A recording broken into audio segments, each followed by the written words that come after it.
Ndagushima neza amatwi muri kano kanya, ni umwana mwiza tugiye kugezaho amakuru y'imikino ari kuvugwa muri uyu mugoroba. By'umwihariko tugiye kwibanda kuri shampiyona y'Abongereza Premier League. Tugiye kureba imikino yarayibaye n'imikino iri kuba muri kano kanya. Turaza no kureba muri shampiyona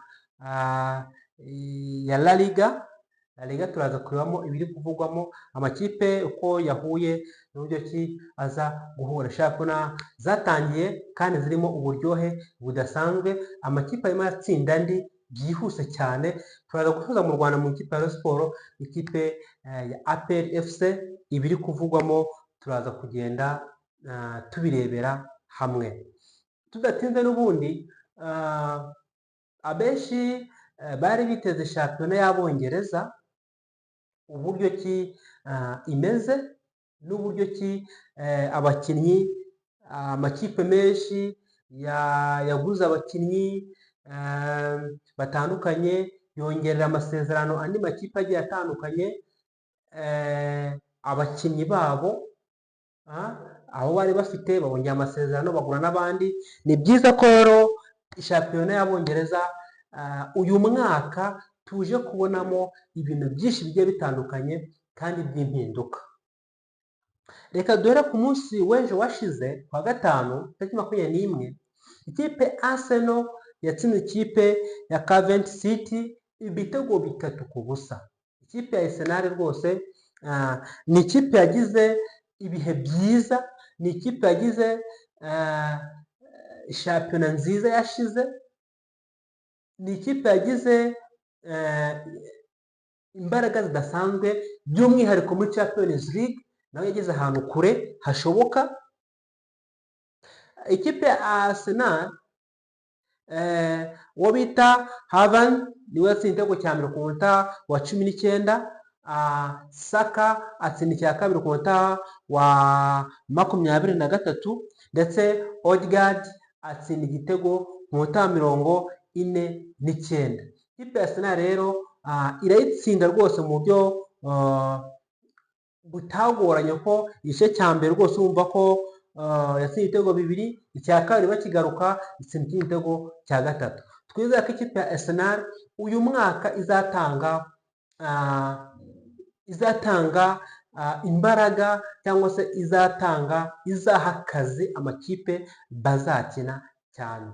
Urumva ko rero ikipe ya Arsenal ni ibintu byiza kuba itangiye itsinda kandi ikumvika cyane, kandi abafana benshi baravuga ati Arsenal ni ikipe iri mu mavuta, ni ikipe iri gukina ibintu byiza cyane. Reka ikipe Arsenal tuyiveho kuko yo yabitsinze kandi ni byiza, abafana benshi bishimye, abafana benshi banezerewe.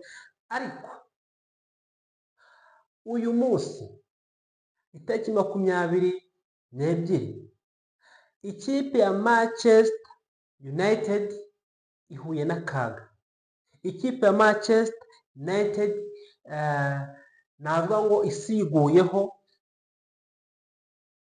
Abenshi bavuga ngo iyi kipe yakubitwa ibitego byinshi, ikipe ya Hull City, ikipe izamutse mu cyiciro, ivuye mu cyiciro cya kabiri ijya mu cyiciro cya mbere, itsinze ikipe ya Manchester United. Abantu benshi bariyamiriye, abantu benshi bavuze icyo bavuga, abantu benshi bati uyu mutoza akoze amarorerwa, uyu mutoza akoze amabara. Uwo bita Semi Ajayi atsinze igitego cya mbere mu minota 17, rwose ku makosa y'abadefenseri b'ikipe ya Manchester United. Kuko urebye igitego cyaturutse, abantu benshi ntabwo babyumvaga ko abakinnyi nk'abariya bakuru bakora amakosa nk'ayo ngayo. Ntibyatinze ku minota 38, Madai atsinda igitego cya kabiri rwose cyiza cyane cyane ku makosa y'abadefenseri. Defenseri uyu munsi rwose yakoze amakosa menshi agiye atandukanye. Reka turebe muri bimwe ikipe ya Manchester United izize. Manchester United izize ibintu byinshi. Nk'urugero, ikipe ya Manchester United yananiwe kurinda imipira yo hagati. icyo bita center piece. Ahangaha ikipe ya Hull City yo yatakaga mu buryo bwose bushoboka, ku buryo defenseur y'ikipe ya Manchester United kubera igitutu bayotsagaho, ikipe ya Hull City yabonye corner, ibona kufura, ibona ibintu byoshoboka byose. Byumvikana ko imipira yo hagati cyane ntago babashiye gukora abakinnyi bo hagati, ahubwo imipira myinshi yagarukaga inyuma cyane. Imipira myinshi ikinirwa mu rubuga rwa Manchester United. Umva ko rero kunanirwa kurinda imipira yo hagati, kuko imipira yo hagati irenze hagati ikajya muri defenseur kiba ari ikibazo. Bisaba ngo imipira iturutsemo hagati igabanyike cyangwa se igabanye imbaraga cyane kugira ngo abantu inyuma bashe kugarura. Icyo rero Manchester United ntabwo babashiye kugikora. Ikipe ya Manchester United izize siko twayivuga. Manchester United yihariye umupira yihariye umupira ku buryo cyose umupira ku kigero cya 72%, ariko imipira igapfa ubusa, nta kintu yayikoresheje rwose. Ntabwo wavuga ngo kuko umupira football niko tuyizi, nubwo wagumana umupira, nubwo wakora ibishoboka byose, ariko ntushyire mu izamu ntacyo bimaze. Niyo mpamvu rero ikipe ya Manchester United itsinzwe, yihariye umupira cyane, ariko kugira ngo cya kintu cyo kurangiza mu izamu, cyo gutera mu izamu, ntabwo bagikoze. Urumva ko rero ni ikintu kitari cyiza cyane umutoza agomba gukosora, kuko bati umupira mwiza nibyo, ariko cya kintu cyo kurangiriza mu izamu ntabwo umunsi rwose ntabwo bagikoze. Ikipe ya Manchester United irindi kosa yakoze, yabanje guhera inyuma, yaheze inyuma cyane, yaheze inyuma cyane, kandi bitewe n'uko imipira myinshi yazaga ikabageramo bakayataka, ubona ko ikipe isubiye inyuma indi irayataka, bituma rero ikipe ya Hull City imipira myinshi cyane birangira yitsinze. Ikindi hari abakinnyi benshi twari twiteze ko bagomba gutsinda ndetse bagomba guhindura umukino muri rusange, ariko ntabwo babikoze. Nko bita Bruno Fernandes nta kintu yatweretse, nta kintu twabonye. Uwo bita Bayern Beum nta kintu yatweretse. Marius Rashford nta kintu yatweretse, yaje mu gice cya kabiri, ariko nta kintu yigeze atwereka kigaragara rwose. Kuko ikipe ya Manchester United itsinzwe rwose, irushwa n'ikipe ivuye mu cyiciro cya kabiri Hull City ibitego 2-0. Kuvuga ko abafana ba Manchester United mwihangane nuko bigenda. Undi mukino wabaye wahuje ikipe ya Everton n'ikipe ya Crystal Palace, birangiye ikipe ya Everton itsinze ibitego 2-0. Indi kipe ni Ipswich Town itsinze ibitego 2. Sunderland nayo ni ikipe ivuye mu cyiciro cya kabiri, itsinze ibitego 2-1 cya Sunderland. Nottingham Forest nayo iratsinzwe n'ikipe ya Leeds United igitego 1-0. Undi mukino utangira mu kanya saa 12:30 ni umukino wo ikipe ya Brentford n'ikipe ya Tottenham Hotspur. Umva ko rero ni umukino wo gukurikira cyane, kandi umukino zo kuba uryoshye cyane. Ku munsi w'ejo ku isaha saa 9 ikipe ya Brighton izakina ikipe ya Aston Villa. Ku iyo saa 9 ikipe ya Manchester City cyangwa ikipe ya FC Bournemouth ku isaha y'isaa 9. Ku isaha y'isaa 11 ikipe ya Liverpool izakina ikipe ya Newcastle. Ku munsi w'ejo ku cyumweru ni imikino tuzagarukaho tureba uburyo ki imikino yagenze n'ibyo ki yarangiye. Kugeza ubu ikipe ya Arsenal iri ku mwanya wa mbere kuko imaze gutsinda ibitego 3, nta yindi kipe irabitsinda mu makipe yose yamaze gukina. Twitire ko ikipe ya Manchester City nayo turi kubona ko urwego rwabo rushobora kuza ruri hasi ugereranyije n'uburyo ki yari imeze mu mwaka washize. Tuyatinze reka turebe muri La Liga. La Liga hari imikino ibaye, ikipe ya Real Betis ni ikipe ya Real Sociedad, ni umukino wabaye ku munsi w'ejo. Ikipe ya Real Betis itsinda igitego 1-0. Ikipe ya Sevilla yatsinze ikipe ya Atletico Club, ni umukino wari ugeze muri mita ya mbere, yari mita ya mbere. Ubwo turaza kumenya uko umukino warangiye, ariko yo ikipe ya Sevilla imaze gutsinda igitego 1-0.